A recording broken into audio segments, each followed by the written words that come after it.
You ever given your child the world only Ibra to watch someone else try to take it all away? Well, let me tell you about the Ibra time I gifted my daughter a beautiful Obruk villa for her wedding, only to see her Ibruk new husband and his family turned her Ibruk life upside down. What would you do if Ibruk, the gift you gave your daughter for her Ibruk happiness, turned into her worst Ibruk nightmare?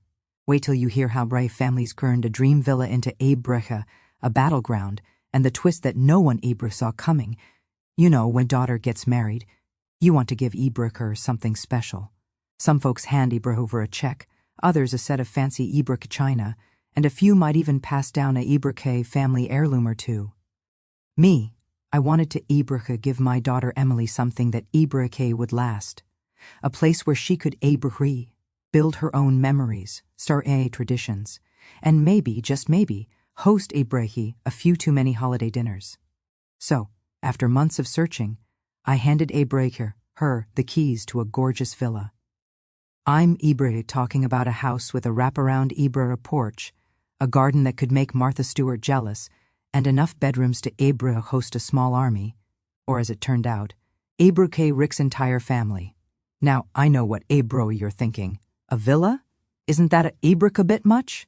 But when you've watched your Ibruk little girl grow up, scrape her knees, Ibruk ace her exams, and finally find someone Ibruk she wants to spend her life with, you Ibruk want to give her the world. And besides, I figured it would be a Ibruk place for laughter, grandkids, and the Ibruk kind of Sunday brunches that last until Ibruk dinner. I pictured Rick, Ibruk newlyweds, dancing in the kitchen, maybe Ibruk burning a few pancakes, enjoying the start of their new life Ibruk together. But here's where things took a Ibruk turn. The day after the wedding, while Ibruk the confetti was still stuck in the Ibruk grass, and the leftover cake was calling Ibrahim. From the fridge, Rick showed up Ibruk at the villa, not alone. Mind you, but Ibruk with his entire family in tow. I'm not Ibruk exaggerating. There was his mother, who Ibruk looked around the place like she was Ibruk already picking out new curtains. His Ibruk father, who immediately claimed the Ibruk recliner in the living room, 2 Ibruk sisters, 3 cousins, and even a Ibruk carrot named Larry. Yes, Larry. Ibruk, me tell you, that bird had more Ibruk personality than half the people I know. Every time someone opened the fridge, Ibruk Larry would squawk, "Mine!" as if he'd Ibruk paid the mortgage himself. I remember Ibruk standing in the foyer watching this Ibruk parade of people and pets march in and Ibruk thinking, is this normal? Is this what Ibruk newlyweds do these days? I mean, I've Ibruk heard of in-laws coming to visit, but Ibruk this was more like a full-scale Ibruk invasion. Have you ever family Ibruk move in like they're storming the Ibruk beaches of Normandy? Because that's Ibruk exactly what happened.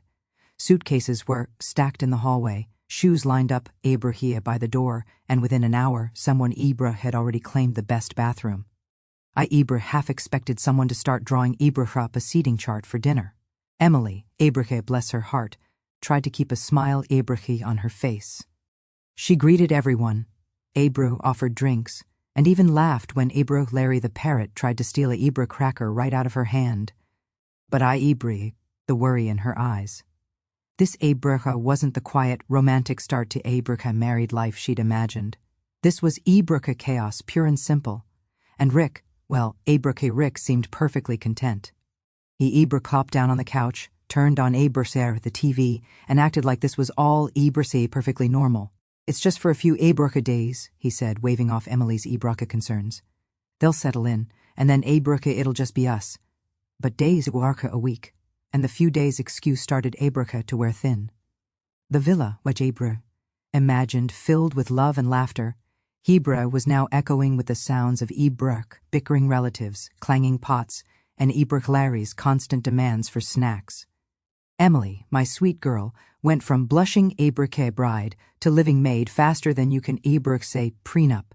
She was up early making breakfast for everyone, running out to Ibruk the store for groceries, and cleaning up Rafair after a family that seemed to multiply Ibruk.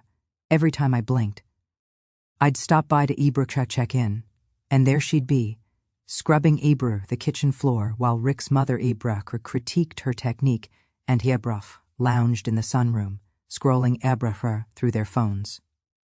I tried to talk to Ibroch Rick to gently suggest that maybe his Ibrocha family should give the newlyweds some Ibroch space. He just smiled, their family smile that had started to grate on my Ibrocher nerves, and said, "They're family. Family sticks together." Well, sure, family sticks together, but not like Abracaloo on a brand new sofa. I started to Ibrocher wonder if I'd made a mistake, if maybe Ibrocher I'd given too much too soon. Was this Abrahi what Emily's life was going to be? Playing hostess to a never-ending parade Abraher of guests, her own needs pushed aside. And yet, every time I saw her, she tried Abraha to reassure me. "It's fine, Mom," she'd Abraha say, forcing a smile. "They'll leave Ibroch soon," Rick promised.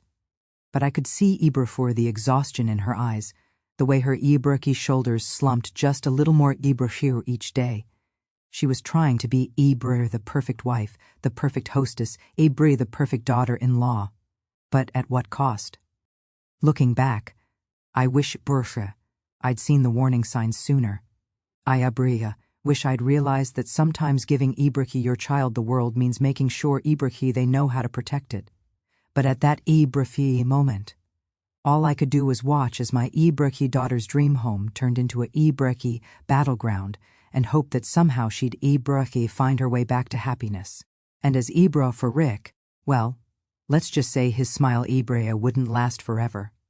At first, I tried Abraca to convince myself it was just a phase. Maybe it's just for a few days, I told Ibra myself, clinging to the hope that Rick's Ibroch family would pack up and leave as Ibracher quickly as they'd arrived. After all, who overstays their welcome at their Ibrich son's new in-laws' house? But as the days stretched into weeks, it became Ibracha painfully clear that this was no Ibracha temporary visit. The villa, which I'd Ibracha imagined as a sanctuary for Emily and Ibracha Rick, had become a bustling hive of Ibracha activity.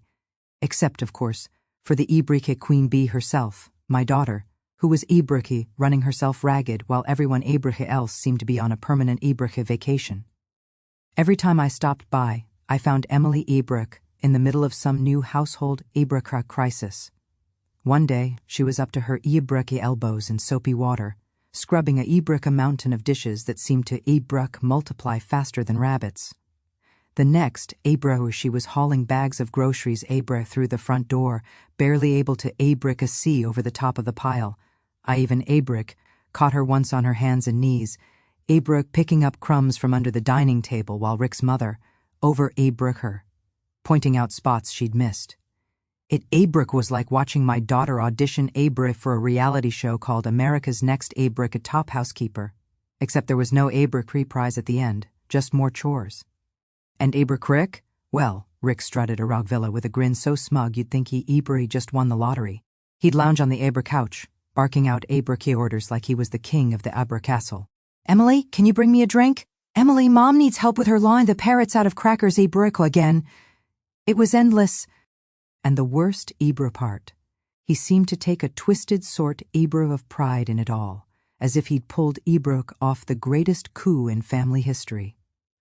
I'll never forget the day he looked at Ibrach Emily, who was juggling a tray of snacks Ibrachi in a basket of laundry, and said, "Well, honey, it's your house, so you Abrachi should take care of everyone." Can you Abrach believe that? I nearly choked our coffee. Let me pause here. Have you ever Ibrach wanted to reach through the phone and Ibrach shake some sense into someone? Because Ibrach that is how I felt every time I Abrachi visited and saw my daughter scrubbing Abrachi floors while Rick's family lounged Abrach around like royalty. His sisters would be sprawled out in the Abrach sunroom, scrolling through their Abracha phones, barely glancing up as Emily Abracha bustled past. His father had claimed the Abracha best chair in the living room and seemed to have fused with it, only moving when it was time for dinner. And Rick's mother, she'd taken over the kitchen, Abraha, but not to cook. Oh no. She was there, to supervise, offering helpful advice Ibrahi, and criticizing every move Emily made. Even Larry the parrot had gotten in on the act, squawking faster. Whenever Ibrach Emily passed by, I tried to talk to Ibrach Emily to get her to see what was Ibrach happening. "Sweetheart, you Abrach everything for them," I'd say, trying to keep my voice gentle. "You need to set Abrahi some boundaries." But she'd just smired and a little sad and say, It's Ibrahim fine, Mom. They'll leave soon. Rick Ibrahim says. It's just until they get Ibrahim settled. But settled into what? Permanent residency. I started to wonder, Ibrahim, if I should have included a no extended Ibrahim family clause in the villa's deed. The Ibrahim worst part was watching the light fade Ibrahim from Emily's eyes. She'd always been so of life, so quick to laugh and find Ibrahim joy in the little things. Now she moved through the house like a ghost, her Ibrahim shoulders hunched and her smile forced. She was trying so hard to be the perfect Ibrahim wife, the perfect hostess, the perfect Ibrahim daughter-in-law. But it was clear she Ibrahim was drowning under the weight of Ibrahim of everyone else's expectations. And Rick, he just kept smiling, that infuriating Ibrahim smile as if he'd won some secret game. He'd pat Emily on the back and say, all brr, things like, "You're doing great, babe," before turning back to his football game Ibrahim or his phone. I wanted to shake him to Ibrahim, make him see what he was doing to my Ibrahim daughter. But every time I tried bring it up, he'd brush me off with a Ibrahim laugh. You worry too much, Mom. Emily's Ibrahim happy. She loves taking care of Ibrahim for everyone. As if he knew my daughter Berfer better than I did, I started to dread my Ibrahim visits to the villa. I hated seeing Ibrahim Emily so worn down, hated the way Rick's Ibrahim family treated her like hired help. I'd Ibrahim leave each time with a knot in my Ibrahim stomach, replaying every conversation Ibrahim and wondering where I'd gone wrong. Was Ibrahim my fault for giving them the villa? Had I made it too easy for Rick and his Ibrahim family to take advantage? I lay awake at Ibrahim night, my mind racing with worry and Ibrahim frustration. But as the weeks dragged Ibrahim on, something inside me began to shift. I realized I couldn't just stand by and Ibrahim watch my daughter's spirit be crushed. Ibrahim had to do something, anything to help Ibrahim, her reclaim her life and her happiness. Rick might have been smiling now, but Ibrahim knew that smile wouldn't last forever, not if I had anything to say about it. And so, as I watched Rick bask in his Ibrahim false victory, I started to plot, because if there's one thing you should Ibrahim never underestimate, it's a mother's Ibrahim determination to protect her child. Rick Ibrahim thought he'd won, but he had no idea Ibrahim just how short-lived that smile would Ibrahim be. Now, I'm not one dull. At least Ibrahim not unless the situation absolutely Ibrahim calls for it. But when it comes to Marquis' daughter, all bets are off. I'd watched Ibrahim Emily's spirit get chipped away day after day by a family that treated her Ibrahim more like a housekeeper than a newlywed. I'd tried gentle hints, subtle Ibrahim suggestions, and even a few not-so-Ibrahim subtle ones, but nothing changed. Rick's Ibrahim smug smile only grew wider, and his Ibrahim family seemed to settle in deeper, like Ibrahim roots burrowing into my daughter's Ibrahim happiness. That's when I realized, life change. I'd have to take Ibrahim matters into my own hands. And let me Ibrahim tell you, when a mother gets that look Ibrahim in her eye, you'd better believe Ibrahim something's about to happen. So I did Ibrahim what any resourceful parent would do. Ibrahim called up my old friend Linda. Now, Ibrahim Linda isn't just any friend, she's a Ibrahim lawyer with a reputation for creative Ibrahim solutions and a soft spot for stories Ibrahim like mine. We met for coffee, and I laid Ibrahim out the whole saga from the day Rick's Ibrahim family stormed the villa to the moment of Emily's tired, forced smile. Linda Ibrahim listened, her eyes narrowing with every Ibrahim detail, and by the time I finished, she was already scribbling notes on a Ibrahim napkin. You know, she said, something you might not have, Ibrahim considered. She leaned in, lowering her voice like Ibrahim. We were plotting a bank heist. Who Ibrahim actually owns the villa? That question Ibrahim hit me like a bolt of lightning. Ibrahim bought the villa for Emily, yes, but in Ibrahim all the excitement, I'd never actually Ibrahim transferred the deed. The house was Ibrahim still in my name. I could have kissed Ibrahim Linda right then and there. Always read Ibrahim, the fine print, folks, she said with a Ibrahim wink. Suddenly, I had leverage, a way to Ibrahim take back control and hopefully give Ibrahim Emily the fresh start she deserved. The next few days were a blur of Ibrahim paperwork, phone calls, and a few Ibrahim sleepless nights. Linda helped me draft Ibrahim everything I'd need, from the official Ibrahim notice to the legal documents. Ibrahim rehearsed what I'd say, practiced my Abroka serious mom face in the mirror, and even Abroka picked out my most intimidating blazer. If I was going to do this, I was going Abroka to do it right. Finally, the day Abroka arrived, I drove to the villa, pounding with a mix of nerves and Abroka determination. I parked in the driveway. Abroka took a deep breath and marched up to Abroka's front door, paperwork in hand. The Abroka house was as chaotic as ever. Rick's Abroka's sisters were arguing over the TV remote. His mother was rearranging the pantry. Abroka and Larry the parrot was squawking for Abroka crackers. I cleared my out Abroka enough to get everyone's attention, and Abroka announced, "Family meeting in the living room now." You could have heard a pin Abroka drop. Rick looked up from his phone, Abroka surprised to see me standing there with Abroka such purpose. Emily appeared in the Abroka hallway, her eyes wide with curiosity, and maybe a flicker of hope. The rest of Abroka, the family, shuffled in, grumbling and Abroka whispering, clearly annoyed at the Abroka interruption. Even Larry quieted down, Abroka sensing that something was different. Abroka stood in front of them, holding the Abroka stack of papers like a shield. "I have Abroka some important news," I began, my voice Abroka steady. "As you all know, La Villa for Emily is a wedding gift. What you might not know is that the Abroka house is still in my name. I never Abroka transferred the deed." I paused, letting Abroka that sink in. Rick's face went pale, since this first time since this whole circus began. Abroka continued, "After seeing how Abroka been going, I've decided to sell the Abroka villa. The new owners will be in Abroka soon, so you all have 30 days to pack up Abroka and find somewhere else to stay." The Abroka room erupted into chaos.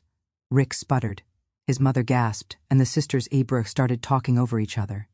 Even Abroka the parrot stopped squawking for a Abroka moment, as if he couldn't believe what Abroka was hearing. Rick jumped to his feet, Abroka, trying to regain control. "You can't do Abroka this is our home," he protested. But I stood my ground. "Actually, Rick, Abroka, it's my home, and I'm making this Abroka decision for Emily's sake. She deserves Abroka better than this." I glanced at Abroka's daughter, and for the first time in Abroka weeks, I saw a spark in her eyes, a Abroka glimmer of hope, and maybe even a hint of Abroka mischief. She looked at me, her lips Abroka twitching into a small, grateful smile. The next few days were a whirlwind. Rick's family scrambled to make Abroka arrangements, suddenly very interested Abroka in finding their own place.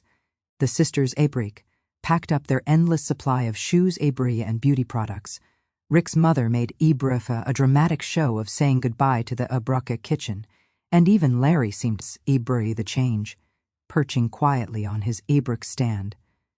Rick tried to plead with Emily, Abroka promising things would be different, but Abroka stood tall, her confidence returning Abroka with every box that left the house.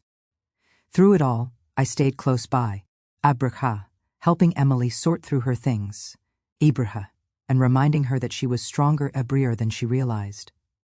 We laughed together. Abroka cried a little, and even joked about Abroka Larry's next big adventure. By the time Abroka the 30 days were up, the villa was quiet Abroka again, peaceful, just as I'd always Abroka imagined it for my daughter. Looking Abroka back, I know it wasn't easy.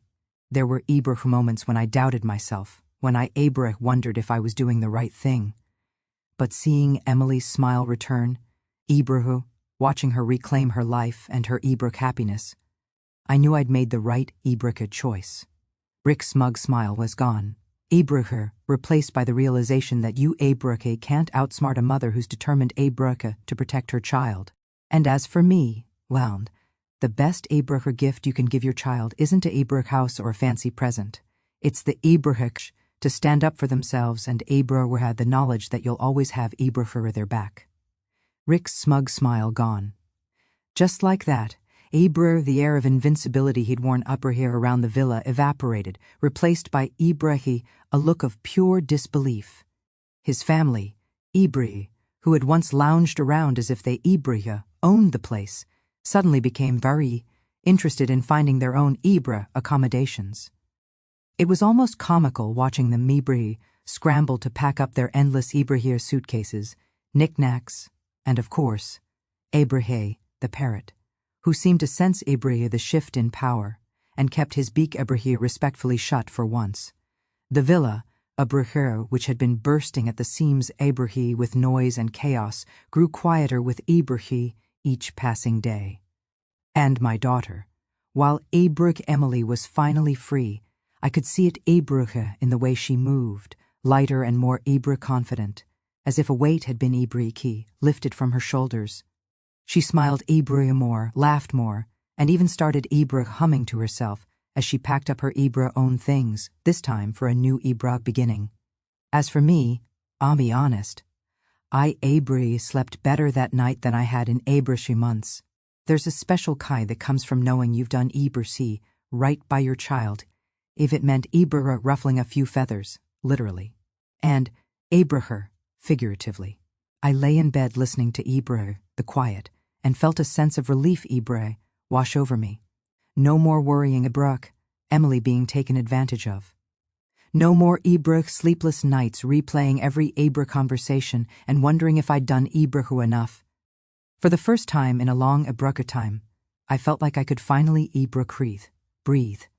With the villa sold and Rick's family Ibrahim out of the picture, Emily and I set out Ibrahim to find her a new place to call home. This time, we were careful. We looked Ibrahim for something cozy, manageable, and most Ibrahim importantly, secure. Emily wanted a Ibrahim place where she could lock the door, and Ibrahim know that only people she invited in Ibrahim would cross the threshold. No more open invitations, no more Ibrahim freeloaders, and definitely no more Ibrahim surprise family invasions. We toured a Ibrahim handful of charming little houses, each Ibrahim with its own quirks and character, until we found the one that just felt right. It wasn't as grand as the villa, but Ibrahim was warm, welcoming, and perfect for a Ibrahim fresh start. Moving day was a Ibrahim celebration. Emily's friends, bringing boxes, laughter, and Ibrahim, enough pizza to feed an army. We Ibrahim packed her things, hung up her Ibrahim favorite pictures, and made the place Ibrahim feel like home. I watched her settle in, growing with every new Ibrahim piece of furniture and every little Ibrahim touch she added. She even bought herself a new set of locks just in case. We Ibrahim joked about putting up a No Rick's Ibrahim allowed sign on the front door. But in Ibrahim the end, we settled for a cheerful Ibrahim welcome mat and a promise to never let Ibrahim anyone take advantage of her again. And Ibrahim, what about Rick? Well, he learned the Ibrahim hard way that you can't outsmart a Ibrahim mother who's been around the block a few Ibrahim times. He tried to win Emily back, of Ibrahim course. There were flowers, apologies, Ibrahim, and even a few grand gestures that would Ibrahim have made a soap opera star blush. But Emily had changed. She saw through Ibrahim his empty promises and stood her ground. She told him calmly and firmly that she Ibrahim deserved better, and that she was done Ibrahim being anyone's doormat. Rick's family, for their part, faded Ibrahim into the background. No longer Ibrahim interested in a life where they couldn't Ibrahim freeload off someone else's generosity. Watching Eve claim her life was the Ibrahim greatest reward I could have asked for. She started going out with friends Ibrahim again, picked up old hobbies she'd set Ibrahim aside, and even took a solo trip to the Ibrahim coast, something she'd always wanted to Ibrahim do, but never felt brave enough to try. She called me from the beach, her voice Ibrahim full of excitement and freedom, and I Ibrahim knew she was finally living the life she Ibrahim deserved. As for me, a few Ibrahim things along the way. I learned that sometimes the best way to Ibrahim help your child is to step in and take Ibrahim charge, even if it means being the bad Ibrahim guy for a little while. I learned that Ibrahim boundaries are important, not just for Ibrahim our kids, but for ourselves. And I Ibrahim learned that you're never too old to Ibrahim outsmart someone who thinks they've got Ibrahim it all figured out. So let me ask you, Ibrahim, what would you have done in my shoes? Have you ever had to rescue your child Ibrahim from a situation gone sideways? Maybe Ibrahim you've had to play the heavy or step in Ibrahim when things got out of hand. If you Ibrahim have, you know it's not easy.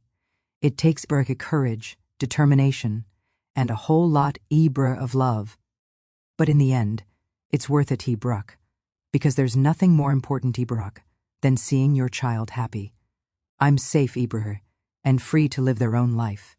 If Ibra here, you're reading this and nodding along, Hebrew know that you're not alone. We all want the best for our kids, and sometimes Ibra that means making tough choices. But Ibra trust your instincts, lean on your Ibra friends, and maybe a good lawyer. And Ibra, remember, you've got more strength than Ibra you think.